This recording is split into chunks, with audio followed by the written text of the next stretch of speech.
First आपका law है law of triads, जिसको गिवन बाय साइंटिस्ट नेम डोवर्नियर। तो क्वेश्चन आपका एराइज होता है बोर्ड में भी, लॉ ऑफ ट्राइड किसने दिया एक नंबर में, तो साइंटिस्ट का नाम डोवर्नियर। या डोवर्नियर ने कौन सा लॉ दिया हुआ है, law of triads, law of triads.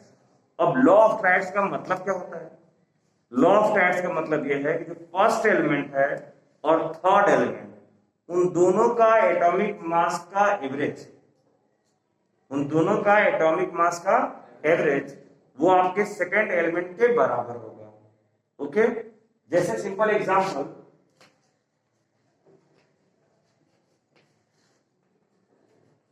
Lithium, ठीक है,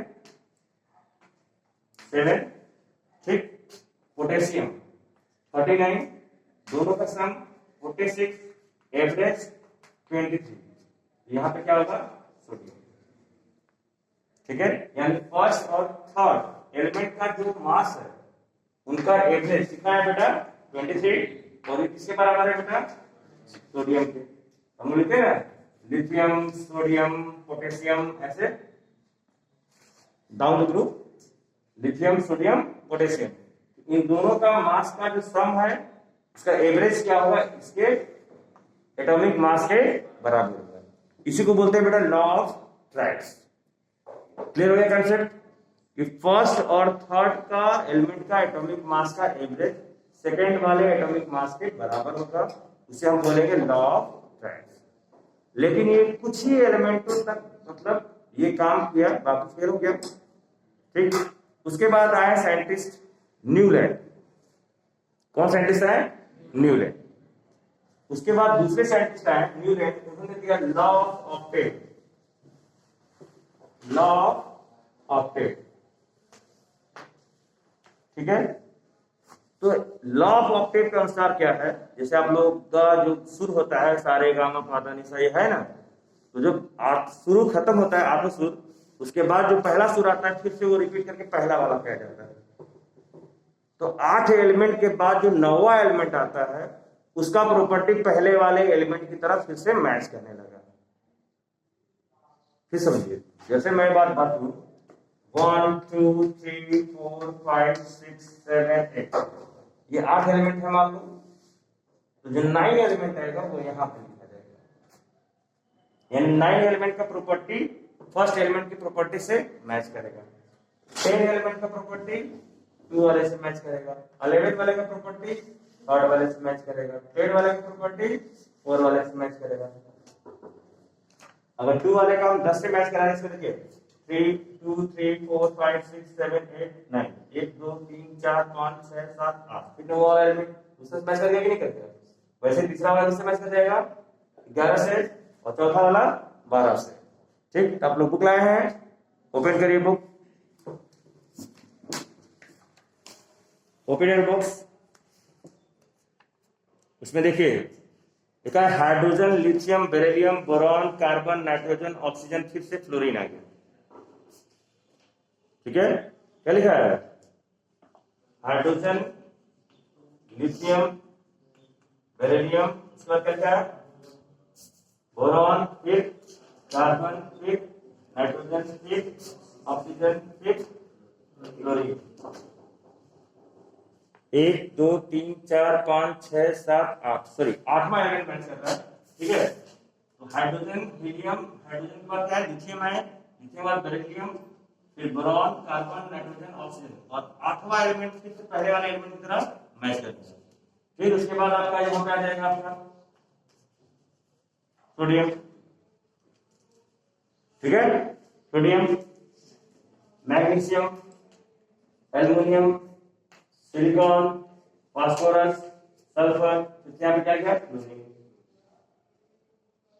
ठीक है, तो हर एक 8वां एलिमेंट क्या करेगा, पहले वाले एलिमेंट से उसकी प्रॉपर्टी क्या करेगा, मैच करेगा। इसी को बोला गया लॉ ऑफ ऑक्टेट। क्या बोला गया बेटा, लॉ ऑफ ऑक्टेट। और इसको साइंटिस्ट किसने दिया हुआ है, न्यूलैंड। ठीक है, तो आप एक लाइन का ट्रेंड याद रखिएगा, कम से कम एग्जांपल अगर पूछता है तब दिखा देंगे। Hydrogen, lithium, beryllium, boron, carbon, nitrogen, oxygen, फिर क्या है, फ्लोरीन। और फ्लोरीन का प्रॉपर्टी हाइड्रोजन से मैच करेगा, सोडियम का प्रॉपर्टी लिथियम से मैच करेगा, बेरिलियम का प्रॉपर्टी मैग्नीशियम से मैच करेगा, एल्युमिनियम का प्रॉपर्टी बोरॉन से मैच करेगा, कार्बन का सिलिकॉन से, नाइट्रोजन का फास्फोरस से। ठीक है, ये हो रहा है आपका लॉ ऑफ ऑक्टेट। क्या है? Law of octet. क्लियर हो बात बेटा? हर 8वां एलिमेंट क्या करेगा? मैच करेगा। इनका भी 50-56 तक कुछ एलिमेंट हो तो इनका भी प्रॉपर्टी क्या हुआ? ट्रेंड फॉलो हुआ, फिर उसके बाद फिर नहीं मैच किया, फिर ये भी क्या हो गया? फेल हो गया। ठीक, उसके बाद साइंटिस्ट आए मेंडली। ठीक है, मेंडली ने कहा कि जो हमारा एलिमेंट है वो इंक्रीजिंग एटॉमिक मास पे अरेंज है। किस तरह अरेंज है? Increasing atomic mass. ये कुछ हद तक बहुत आगे तक गए। ठीक है, इनके जो भी चीजें हैं बहुत लोगों ने बहुत सालों तक पढ़ा, और जो कुछ एलिमेंट्स नहीं आए उसके लिए उन्होंने जगह छोड़ दिया। ये प्रॉपर्टी यहाँ मैच करेगा और ये एलिमेंट कभी फ्यूचर में डिस्कवर होगा तो ये एलिमेंट यहाँ पे प्रेजेंट होंगे। तो ऐसा ही हुआ भी, कुछ एलिमेंट्स को जो उन्होंने छोड़ दिया, जिसको बोल दिया इक्का एल्युमिनियम, इक्का सिलिकॉन, इक्का बोरॉन। ठीक है, बाद में उसको वही खोज हुआ स्कैंडियम, गैलियम वगैरह, तो वो चीज वहां पे फिलअप हुए।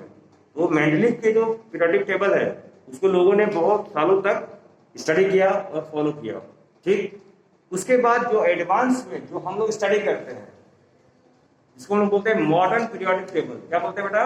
Modern periodic table. उसके बारे में सबसे पहले जो साइंटिस्ट है उन्होंने बोला मूसली। क्या नाम है?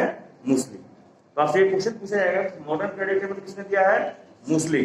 साइंटिस्ट का नाम क्या है बेटा? मूसली। इनके अनुसार जो एटॉमिक एलिमेंट है वो अरेंज में according to increasing atomic number, और मेंडली के अनुसार क्या था? इंक्रीजिंग एटॉमिक मास के आधार पर था, और इनके अनुसार क्या था? इंक्रीजिंग एटॉमिक नंबर के आधार पर। तो जो आज हम स्टडी कर रहे हैं वो किसके बारे में स्टडी कर रहे हैं? Modern periodic table. ठीक है, तो आप लोग को जो तीनों लॉ है, law of triads, law of octet या मेंडलीव लॉ, तीनों का डेफिनेशन और लिमिटेशन, उसको स्टडी करना है आपको। ठीक है, क्या क्या लिमिटेशंस है? ठीक, नोट कर लीजिए कॉपी में।